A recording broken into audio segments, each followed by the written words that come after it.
আসসালামু আলাইকুম ওয়া রাহমাতুল্লাহ। আশা করি সকলেই ভালো আছেন। ঈশ্বরদী পৌরসভা কার্যালয় পাবনা নতুন একটি নিয়োগ বিজ্ঞপ্তি প্রকাশিত করেছে। এখানে সারা দেশের সকল জেলার নারী এবং পুরুষ উভয় প্রার্থীরা আবেদনটি করতে পারবেন যারা অষ্টম শ্রেণী এসএসসি, এইচএসসি বা স্নাতক পাশ করেছেন। এখানে ৬টি ক্যাটাগরিতে মোট ৬ জনকে নিয়োগ দেওয়া হবে। ৬ নম্বর পদের নাম নলকূপ মিস্ত্রি, পদ সংখ্যা ১টি, বেতন ৯,৩০০ থেকে শুরু করে ২২,৪৯০ টাকা পর্যন্ত। অষ্টম শ্রেণী পাশ করতে হবে। সংশ্লিষ্ট কাজে ৩ বছরের অভিজ্ঞতা থাকতে হবে।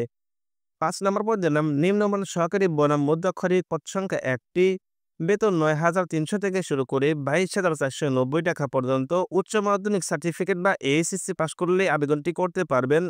প্রার্থীকে অবশ্যই বাংলা ৩০ শব্দ এবং ইংরেজিতে ৪০ শব্দের গতি হতে হবে কম্পিউটার টাইপে। ৪ নম্বর পদের নাম সহকারী লাইসেন্স পরিদর্শক, পদ সংখ্যা ১টি, বেতন ৯,৩০০ থেকে শুরু করে ২২,৪৯০ টাকা পর্যন্ত। উচ্চ মাধ্যমিক সার্টিফিকেট বা এইচএসসি পাশ করলে আবেদনটি করা যাবে। ৩ নম্বর পদের নাম কার্য সহকারী, পদ সংখ্যা ১টি, বেতন ৯,৩০০ থেকে শুরু করে ২২,৪৯০ টাকা পর্যন্ত। উচ্চ মাধ্যমিক সার্টিফিকেট বা এইচএসসি পাশ করলে আবেদনটি করতে পারবেন। ২ নম্বর পদের নাম সহকারী কর আদায়কারী, পদ সংখ্যা ১টি, বেতন ৯,৭০০ থেকে শুরু করে ২৩,৪৯০ টাকা পর্যন্ত। যে কোনো বিশ্ববিদ্যালয় হইতে স্নাতক ডিগ্রি থাকলে আবেদনটি করতে পারবেন। ১ নম্বর পদের নাম সহকারী অ্যাসেসর, পদ সংখ্যা ১টি, বেতন ৯,৩০০ থেকে শুরু করে ২২,৪৯০ টাকা পর্যন্ত। স্বীকৃত বিশ্ববিদ্যালয় হতে স্নাতক ডিগ্রি থাকলে আবেদনটি করতে পারবেন। আবেদনের শর্তাবলী: প্রার্থীর বয়স ২০ জুলাই ২০২৫ খ্রিস্টাব্দ তারিখে সর্বনিম্ন ১৮ থেকে সর্বোচ্চ ৩২ বছরের মধ্যে হতে হবে। বয়স প্রমাণের ক্ষেত্রে এফিডেভিট গ্রহণযোগ্য হবে না।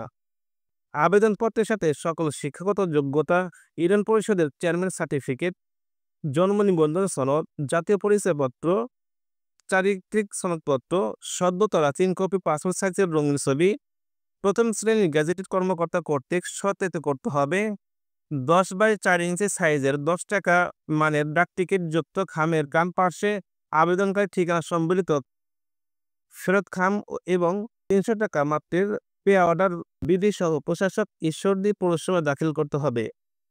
চাকরিরত প্রার্থীদের যথাযথ কর্তৃপক্ষের মাধ্যমে নির্ধারিত সময়ের মধ্যে আবেদন করতে হবে। একই ব্যক্তি একাধিক পদে আবেদন করতে পারবেন না। আবেদনটি অলরেডি শুরু হয়েছে। আবেদনটি শেষ হবে ২০ জুলাই ২০২৫ তারিখ বিকেল ৫টা পর্যন্ত। ধন্যবাদ সবাইকে ভিডিওটি শেষ পর্যন্ত দেখার জন্য। আপনার কোনো প্রশ্ন বা মতামত থাকলে অবশ্যই কমেন্ট করে জানান। ভিডিওটি ভালো লাগলে ভিডিওতে একটা লাইক দিন। চলমান সকল সার্কুলারের সকল আপডেট সবার আগে পেতে চ্যানেলটি সাবস্ক্রাইব করে রাখুন।